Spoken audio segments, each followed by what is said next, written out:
We acknowledge the lives lost to suicide and recognise those who have survived suicide attempts and those who struggle today or in the past with thoughts of suicide, mental health issues, and crisis situations. We acknowledge all those who have felt the deep impact of suicide, including those who love, care, and support people experiencing suicidality and those experiencing the pain and bereavement through suicide. We respect collaboration with people who have a lived or living experience of suicide and mental health issues and value their contribution to the work we do. The trauma that I'd experienced in my life and what I went through in my life really disconnected me from myself. So the only experience I could ever get of feeling okay was when I had that drug hit my brain. Welcome to Holding On to Hope, a series that shares the stories of everyday Australians that have experienced moments in crisis and found a path to support. Whilst all of the stories shared offer hope and inspiration, at times you may hear something you find triggering. If you or someone you know needs crisis support, please phone Lifeline on 13 11 14, text 0477 13 11 14, or visit toolkit.lifeline.org.au for Lifeline chat service, which is 24/7. Hello and thank you for joining me. I'm Ruben and I'm a volunteer telephone crisis supporter at Lifeline. I'm one of the voices you may hear if you call for support. At the age of 15, I lost my dear father to suicide. Ever since that fateful day, I always wished my father had the opportunity to talk to someone like me when he needed it the most. 13 years later and 4 years into my journey with Lifeline, I'm now part of that opportunity, and this is why I'm so passionate about hosting this series. If you're not quite ready to talk, perhaps you'll find comfort by listening to the stories of people who have experienced the value of reaching out for help. Today, we have a very special guest with us. Andrew's life's journey started with a difficult beginning as a forced adoptee at birth, and he later experienced psychological and physical abuse. As a result, Andrew was left with complex trauma that affected him deeply. At the age of 15, Andrew used his first drug, which was alcohol, and at the age of 20, he found himself in total despair, owing someone $300, which felt like $3 million at the time. He robbed his family's house and made an attempt on his own life. From that point on, Andrew continued on a path of chronic, self-destructive AOD addiction, using any drug to the maximum as a continuous attempt to escape his pain. Andrew's addiction led him to a life of hopelessness and imprisonment, but he never felt like he hit rock bottom because he always felt like he was already there. Andrew's journey took a turn where he finally let go and was willing to do whatever it took to get well. Since 1994, Andrew has worked in the AOD field, dedicating 17 years of that time to Corrective Services New South Wales. He continues to share his story to give hope to others in similar situations and dedicates his time to helping others. Andrew, thank you so much for being with us today. We're obviously very happy to have people that are willing to share their story. Can you tell us a bit about your experience as a forced adoptee at birth and how it has impacted your life journey? A lot of times when I share with people about my story, I always say, like, I was a good kid until I was 7. When I was 7, 3 things happened. We moved towns, I changed schools, and I found out I was adopted, and I repeated second grade because of my age, not because of my ability. I could read, write, spell. I was quite intelligent and quite interested in school and curious. And also the school we went to was quite a violent school. So not from the students, but the teachers, so the clerk or the nuns and monks were quite violent at that school. So, and I'm not sure how the question of adoption came about, but I guess I imagine there was a curiosity or someone brought it up or someone said something. But when I found out I was adopted, it was interesting. I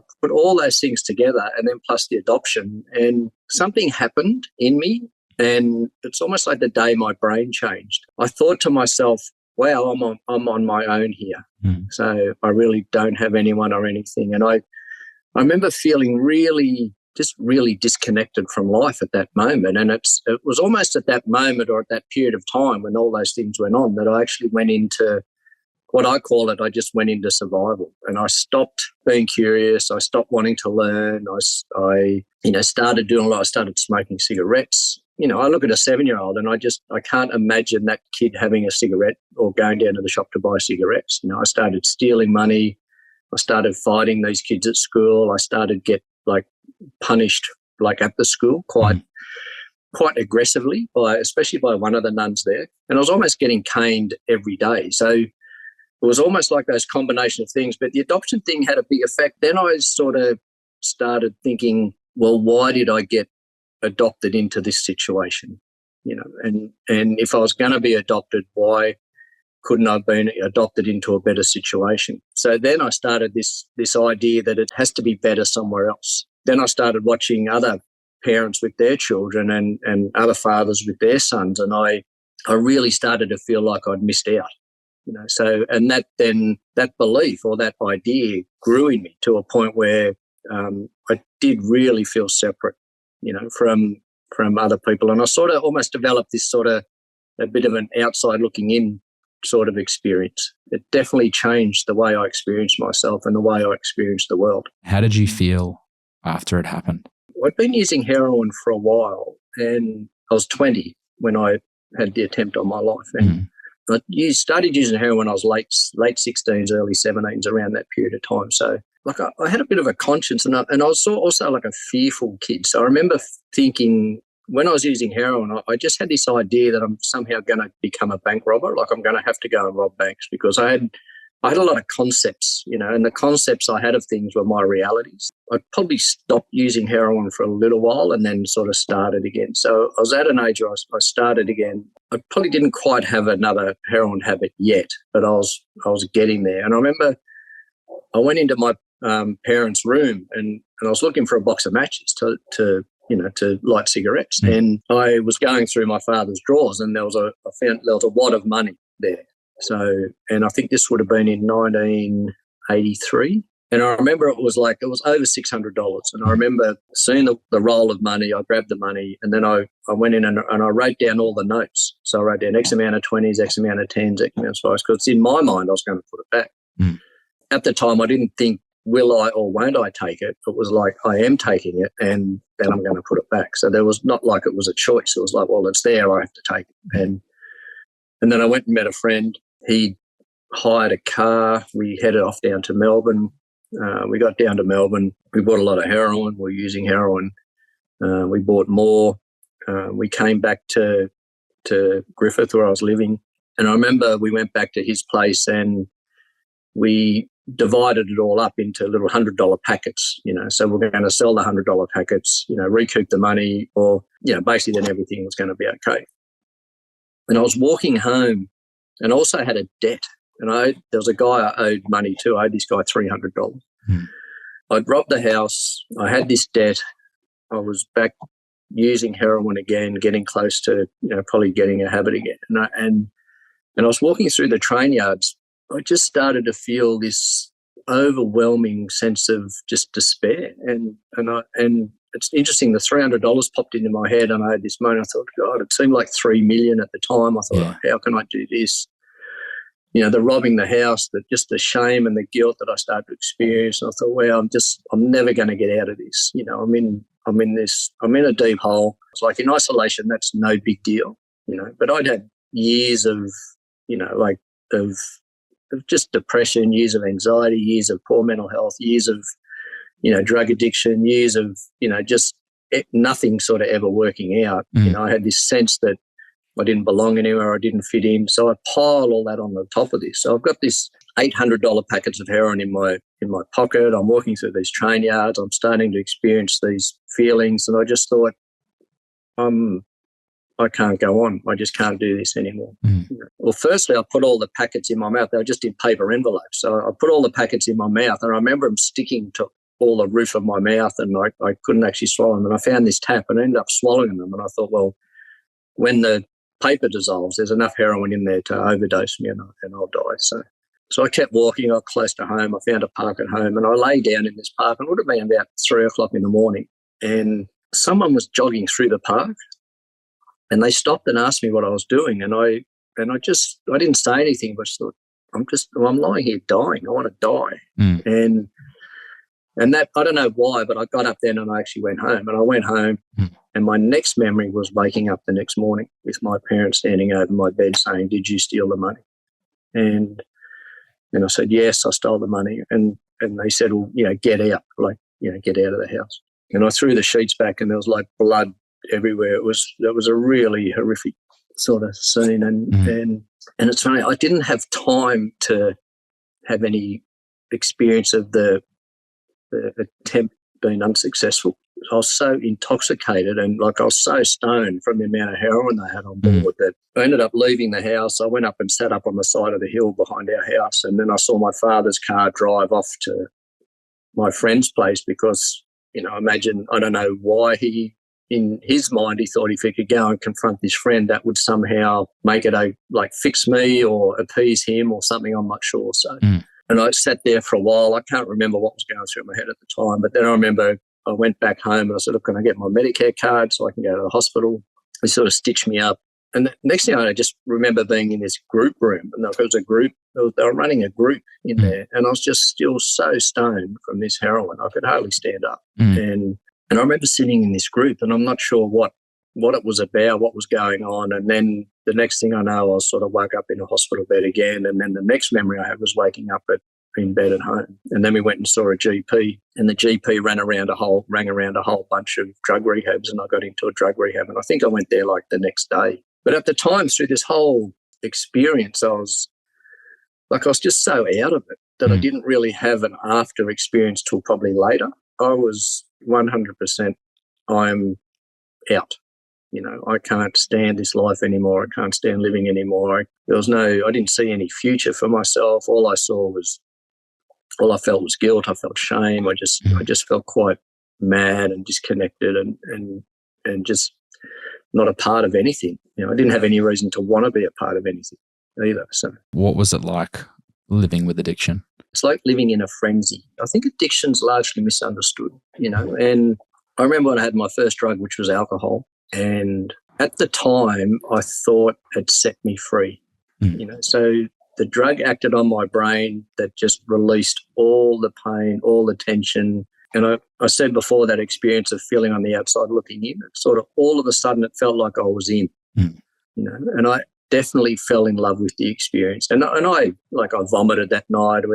Even that night, we actually rode off my mother's car going for a joyride. Gosh. I was nearly 15. To be truthful, I didn't actually care about that. What I cared about was having that experience again. It's almost like I'd say I devoted my life to the pursuit of having an intoxication, like being intoxicated. But it's not like I had no control over this. I didn't want to be like this. I just wanted to be a regular kid. But I didn't know that, and progressing through all the drugs, drank alcoholically, I drank a lot. I drank a lot and I drank a lot, so a lot of the time and a lot of alcohol. And then I got introduced to cannabis and everything I did, I said I'd never do. The day my parents found marijuana in the house, they packed my bags and put the marijuana on my bags at the front door of the house. Yeah. So they actually kicked me out of the house. So it's interesting how different drugs are perceived. Alcohol's fine. You can be blind drunk all the time. No one will bat an eyelid, but you use another drug and all of a sudden it's you don't belong in the house. So I did that. I said I'd never do that. Then I used powders. I said I'd never use powders. And I used needles. I said I'd never use needles. And I used heroin. I said I'd never use heroin. And it's like this progression of the thing. But that initial experience gave me the illusion that I'd discovered my true self. Yeah. But what it actually did was it took me further away from my true self. So I had to use more and more and more and more to have that experience again. The trauma that I'd experienced in my life and what I went through in my life, and it really disconnected me from myself. So the only experience I could ever get of feeling okay was when I had that drug hit my brain. Can you walk us through the turning point when you decided to face your addiction and trauma head on? Well, addiction was first. And after that, my attempt on my life, I went to rehab. I stayed for 3 months. I decided I really didn't want to be who I was. I wanted to be someone that could use alcohol and other drugs successfully. So I left there. When I first walked into rehab, a woman in that rehab who I ended up working with later when I worked in Corrective Services, she sat down on a coffee table opposite me, and it was the first time in my life that I'd ever felt understood. And that moment, I think, gave me a hope that never left me. And even though I only stayed for 3 months, and I thought, well, I don't want to do this anymore. I just want to be a normal person. If I don't use needles, I'll be all right. And I think within 2 hours of making that decision, we were shooting up Ritalin, So I ended up having 8 admissions into this rehab. The first 7, I decided I had a great plan and I'd leave. And when I wasn't in rehab, I started going to prison as well. So I was either in prison, I was homeless, or I was in the rehab. So that was the 3 states, for probably about 18 months. The last time I was admitted into rehab, which was on the 19th of August 1985, was the day before. I remember being probably as out of as I'd ever been in my life. I'd been using heroin, pills, marijuana, drinking, and I felt fear. I remember saying to myself that the drugs don't work because I was like so out of it, but I still felt frightened. And it was like all the previous admissions into this rehab and all the connections with this peer group of people that I felt understood by and that actually made sense to me and I actually felt connected to, because it's like I'd found my tribe. I'd found this group of people that had been through everything I'd been through and that were great people, and they just welcomed me for who I was. And my whole life I'd been rejected for who I was. Did you feel for the first time that you're making the decision for you? Was it something that you wanted to do and what you felt that you needed to do? Yeah. Was it that moment for you?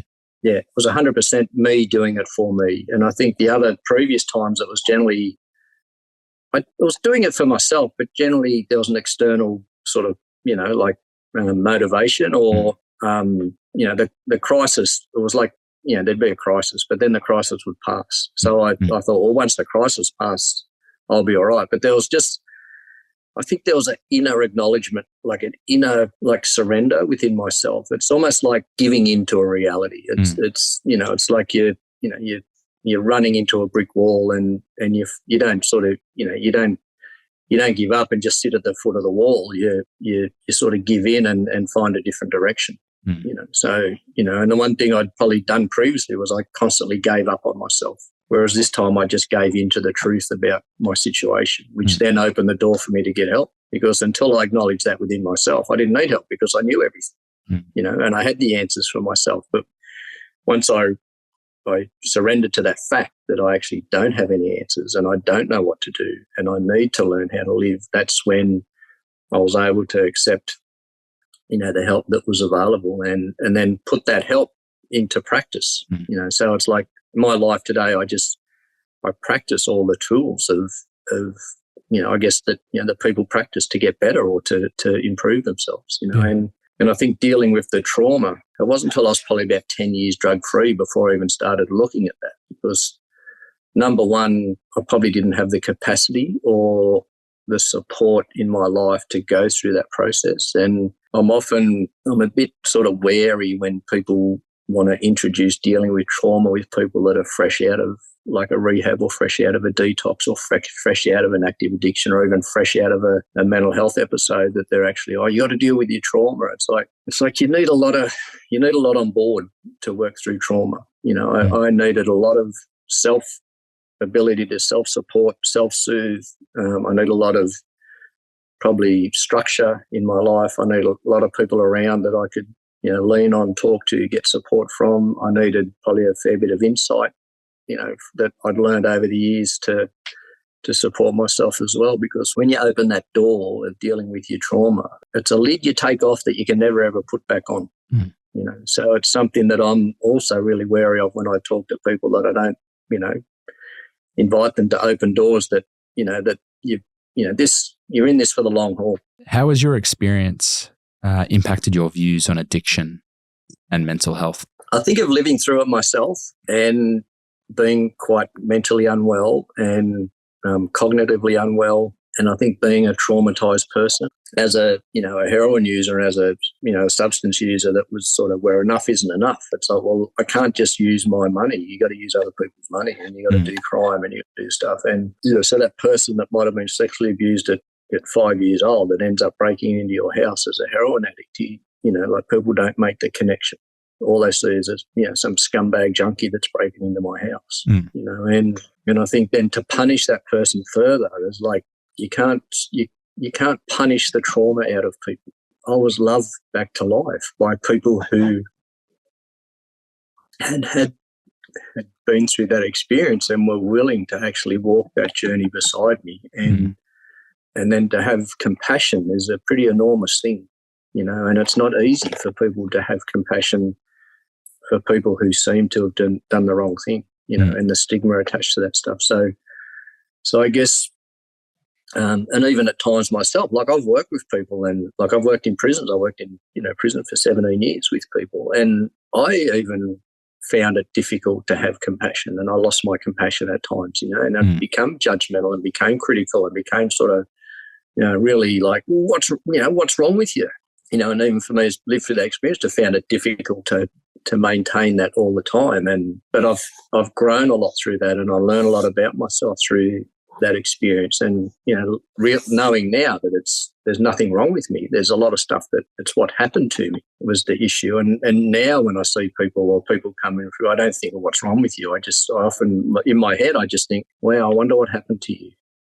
Then I can get curious about that, and I can ask about that, and I can then put myself in that person's shoes, So, and the idea that you can just sort of snap out of it and just sort of get better is, it takes a long time for people to reach out and to get help. Like some people are in their generally, mid-30s, late 30s, early 40s, so it takes probably a long time for people to actually to reach out and get help. And then, and especially with people that are difficult, people with mental illness, we're difficult.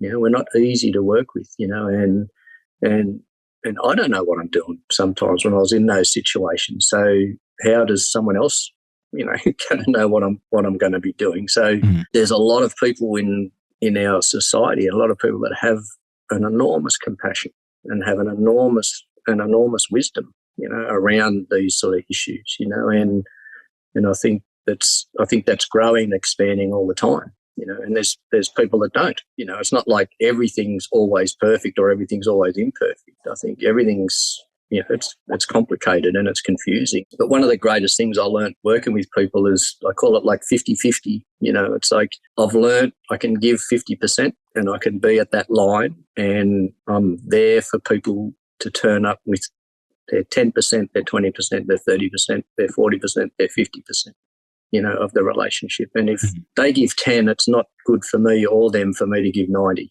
I just keep turning up with my 50%.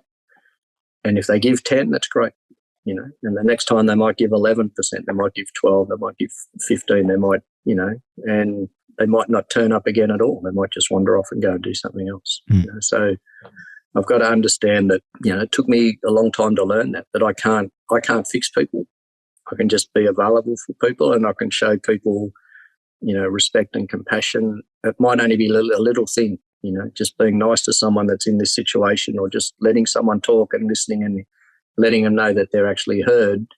Like I was that one day that I first ever walked into rehab, that even though 18 months took another 18 months and a lot of prison and, homelessness and drama in between, but that planted that seed that one day ripened, that I was able to get better. So that person, no way in the world they could have fixed me, but they were available just long enough for me to have an experience within myself that said there is hope. I think that's so important, and then understanding, I don't know if we'll ever understand mental illness and addiction.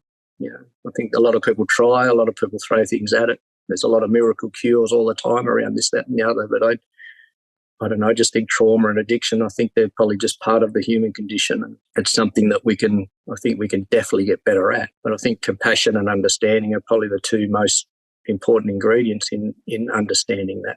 I think judgment, punishment, criticism, stigma, I don't think that's ever going to work.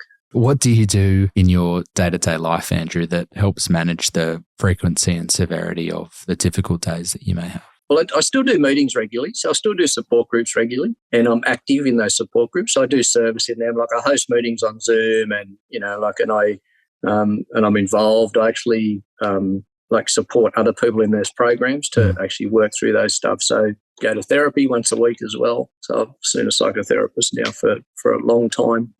I guess it's sort of, there's a bit of a principle like that sort of adjust for today. Like I try to really live life really simply, and I generally get up in the morning. I take a bit of time, I'll go and my thing is my ritual is I go and walk the dogs. I let them run out in the desert and I just take time to just reflect on where I'm at. I try to, connect with where I'm at, and just like basic things. I try to be honest. I, try to keep my mind open to things. I try and stay willing to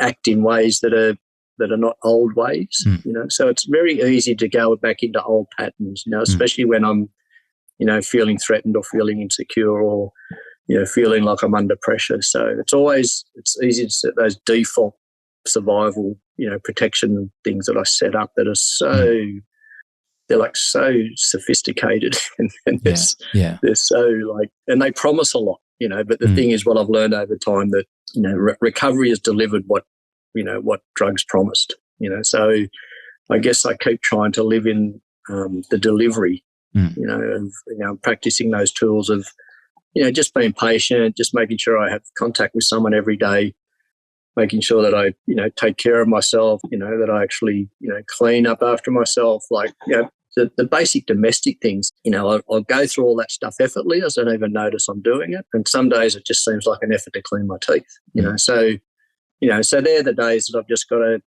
just go, all right, this is just a day, So, and especially in the therapeutic process, sometimes you get a lot of stuff come up or working with people and, and sometimes I just forget, I go for 3 days and I just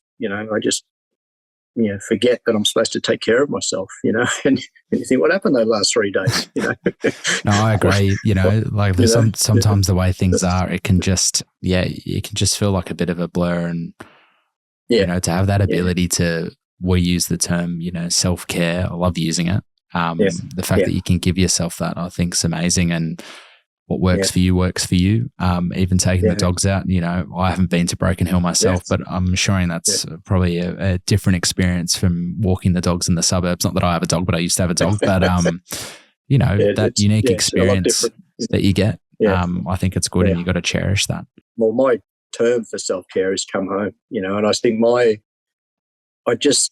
practice now is just to stay in my body, and then stay with myself, and I think a lot of times what I did in a sense is like I picked up where the perpetrators left off.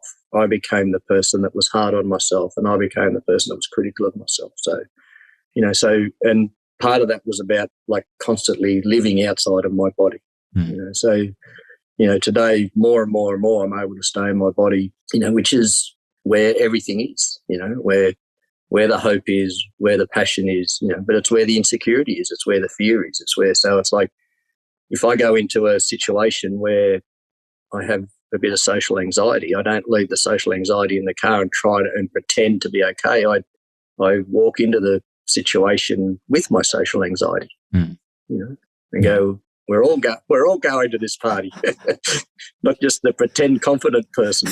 We're all going in, and if I go into situations, if I'm, fearful or anxious or whatever, I go, well, we're all going to go, because that is part of who I am. So I'm learning to integrate all those parts of myself. So all of me goes everywhere. And that for me is where I'm in my strength and where I feel the safest. Whereas once upon a time, I thought my job was to pretend to be someone else so I wouldn't get in trouble, I wouldn't get punished, I wouldn't get hurt. So today I don't need to do that, because I can take care of myself and I am a safe vessel for myself, but that's taken a lot of work. What advice would you give to someone who is struggling with addiction or trauma and is afraid to seek help? The one thing I would do is to probably say to someone just to look within yourself and ask yourself what you really, really want, and then find where you can get that need met, and don't give up if you don't feel understood the first time or you don't feel like you're getting your needs met the first time. Like, keep trying. And I think value yourself as someone that deserves to have peace. And then the other thing I'd say, once you do start this journey, it's one thing to want to get help, but then I think the most important thing is be willing to do the work that will help. It's easy to try and avert a crisis or to get into a situation where you can get a moment of help and support, but then when the crisis passes, to give up on yourself and then just let the old ways sort of take over again. I think it's important not to give up on yourself. Andrew, I did want to say again, thank you so much for today.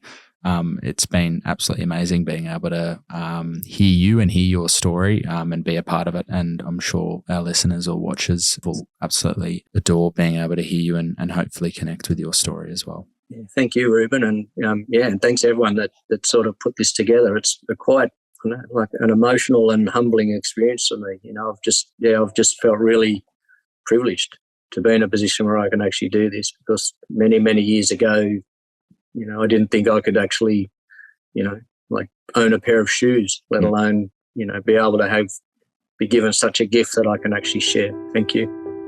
Thanks for listening to Holding On to Hope, the podcast.